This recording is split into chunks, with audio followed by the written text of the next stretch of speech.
बिस्मिल्लाहिर्रहमानिर्रहीम। शुरू अल्लाह के नाम से जो नहायत मेहरबान और रहम करने वाला है। अस्सलाम वालेकुम। आज मैं जो रेसिपी लेकर आई हूँ कमाल की लेकर आई हूँ। दूध ख़राब हो जाए तो आपने उसे वेस्ट नहीं करना, और दूध ख़राब से ही ये मैंने बर्फ़ी बनाई है इतनी कमाल की कि आप बाज़ार की बर्फ़ी भूल जाएंगे जब आप ये रेसिपी ऐसे ही ट्राई करेंगे। जैसा कि आपको पता है आजकल गर्मियाँ हैं, तो गर्मियों में दूध अक्सर ख़राब हो जाता है।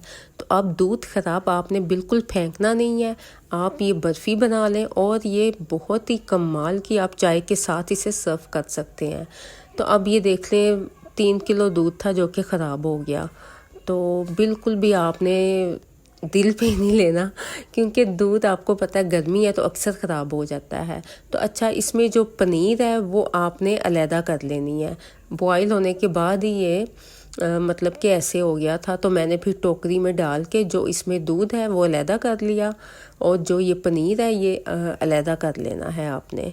तो इसको आपने किसी भी टोकरी में डाल के छान के, तो आप देख सकते हैं काफ़ी ज़्यादा इसमें से पनीर निकल आया है, और बिल्कुल भी इसकी स्मेल ज़रा भी नहीं आ रही थी।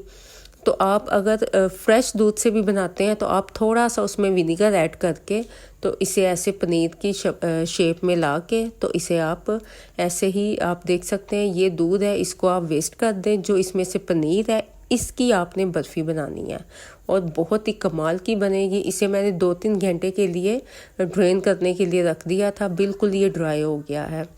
तो इसे एक साइड पे निकाल के आप रख दीजिएगा। माशाल्लाह से देखें काफ़ी ज़्यादा निकल आया है। तो अब आपने एक कढ़ाई ले लेनी है, उसमें आपने घी ऐड करना है। अच्छा, मैंने 2 टेबलस्पून घी ऐड किया, बाद में भी मैं और ऐड करूँगी। तो इसमें आपने 2 टेबलस्पून मैदे का ऐड कर देना है, छान के आप मैदा ऐड कीजिएगा। तो अभी इस पॉइंट पे आपने फ्लेम को ऑन कर देना है, स्लो फ्लेम पे आपने ये रेसिपी बनानी है। तो इसको मैदे को आपने इतना फ्राई करना है कि इसमें से खुशबू आने लग जाए और इसका कलर चेंज हो जाए। तो घी आप देख सकते हैं 2 से 3 टेबलस्पून मैंने इसमें और भी घी ऐड कर दिया था। तकरीबन इसमें 5 टेबलस्पून घी है जो मैं थोड़ा थोड़ा करके ऐड कर दी हूँ। तो बाद में फिर आप इसे निकाल के अलहदा भी रख सकते हैं, आगे जाके रेसिपी में आपको खुद ही पता चल जाएगा। तो आप देख सकते हैं ये पतला सा बैटर बन गया घी में, तो इसको अच्छे से फ्राई आपने करना है। तो घी देख लें, मैं बार बार और डाल रही हूँ क्योंकि मुझे कम लग रहा था। अब 1/2 टेबलस्पून जब मैदा आपको लगे कि फ्राई हो गया, खुशबू आ रही है, तो अब इसमें आपने 1/2 टेबलस्पून इलायची का पाउडर ऐड कर देना है। चाहे तो आप साबुत जो सब्ज़ इलायची होती है वो आप 2 से 3 खोल के तो इसमें ऐड कर दीजिएगा। आपको पता है वो पसंद नहीं करते, आप इलायची पाउडर ही ऐड कर दीजिएगा। अच्छा, अब ये पनीर जौन सी देख लें काफ़ी ज़्यादा ड्राई हो गई थी, तो मैंने इसमें मैदे वाले बैटर में इसको ऐड कर दिया है। अब इसको आपने हाई फ्लेम नहीं आपने करना, फ्लेम आपने मीडियम ही रखनी है। तो मीडियम फ्लेम पे आपने इसको कुक करना है। इतना आपने इसे कुक करना है, इतना कि जो इसमें से थोड़ा बहुत भी पानी है वो बिल्कुल ड्राई हो जाएगा।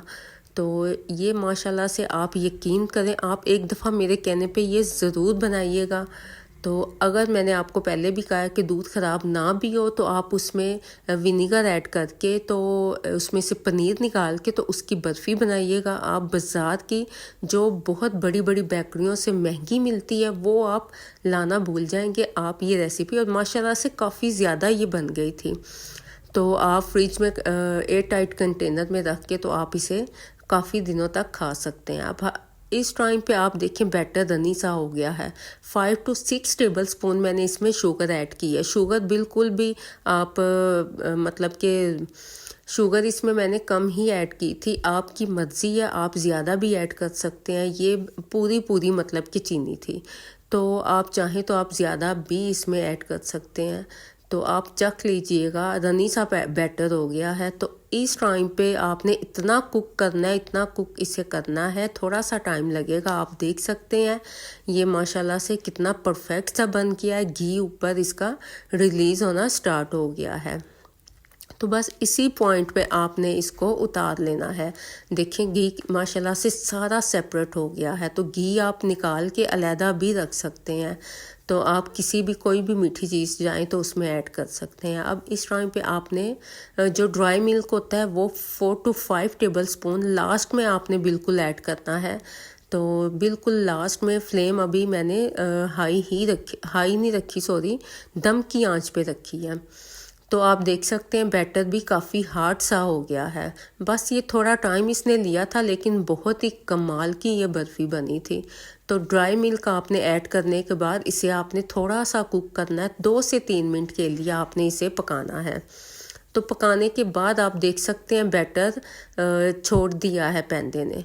तो अब मैंने एक मोल्ड ले लिया। आप कोई भी प्लेट, ट्रे, कुछ भी आप घर में जो भी बर्तन आपके पास अवेलेबल हैं आप ले सकते हैं। और आप ये देखें घी जो एक्स्ट्रा था वो मैंने निकाल के अलहदा कर दिया है, और मैंने बटर पेपर लगा के तो इसमें मैंने ये जो बैटर बनाया है ये इसमें मैंने ऐड कर दिया है। तो आप ना भी बटर लगाएं, घी लगाने की तो ज़रूरत ही नहीं है, ऑयल या घी लगाने की ज़रूरत नहीं, क्योंकि इसमें काफ़ी ज़्यादा जो घी है वो रिलीज़ हो गया था। तो अब इसे एक स्पैचुला की मदद से ऊपर से आप इसे सेट कर दीजिएगा। इसकी शेप बिल्कुल परफेक्ट सी होनी चाहिए, और जो दिखने में भी मज़े की लगती है और खाने में भी मज़े की लगती है। और आप यकीन करें ये बर्फ़ी मेरे कहने पे ज़रूर बनाइएगा। और इसके ऊपर आप, इसके अंदर भी मैंने कोई नट्स वगैरह नहीं ऐड किए, सिर्फ मैंने ऊपर पिस्ता काट के बारीक बारीक कट करके वो मैंने इसके ऊपर लगा दिए हैं। और इसे तकरीबन मैंने 1 घंटे के लिए फ्रिज में रख दिया था। 1 घंटे के बाद ये बिल्कुल सेट हो गई है। तो इसे आप कट करके कोई भी आप शेप दे लें। मैंने तो सिंपल सादी सी शेप इसे रखी थी। तो ये आपकी चॉइस है, कोई भी आप इसे शेप दे के तो आप इसे एक मोल्ड में रख सकते हैं। मोल्ड कह रही हूँ, एक बोल में रख सकते हैं। आप फ्रिज में रख के चाय के साथ आप खा सकते हैं, और ये हेल्थी भी है और बहुत ही टेस्टी भी बनी थी। तो आप एक दफ़ा ज़रूर ट्राई कीजिएगा। फीडबैक देना बिल्कुल मत भूलिएगा। अगर आप मेरे चैनल पे न्यू हैं, चैनल को सब्सक्राइब कर दें, साथ लगे बेल के बटन को भी प्रेस कर दें, ताकि मेरी हर न्यू आने वाली वीडियो का नोटिफिकेशन आप तक मिल सके। और आप देखें कितनी यमी और कितनी मज़े की लग रही है। तो रेसिपी बनाइएगा, मुझे फीडबैक ज़रूर दीजिएगा, कमेंट्स प्यारा सा एक कर दीजिएगा। अभी तक अगर आपने मेरी वीडियो को लाइक नहीं किया, लाइक कर दें, और सब्सक्राइब भी लाजमी कर दीजिएगा, बिल्कुल फ्री है। और इसकी फ़ाइनल लुक देखें, माशाल्लाह से बहुत ही कमाल की बनी थी। तो जनाब मुझे इजाज़त दें, अपनी दुआओं में याद रखिएगा। नेक्स्ट रेसिपी तक के लिए ओके जी, अल्लाह हाफिज़।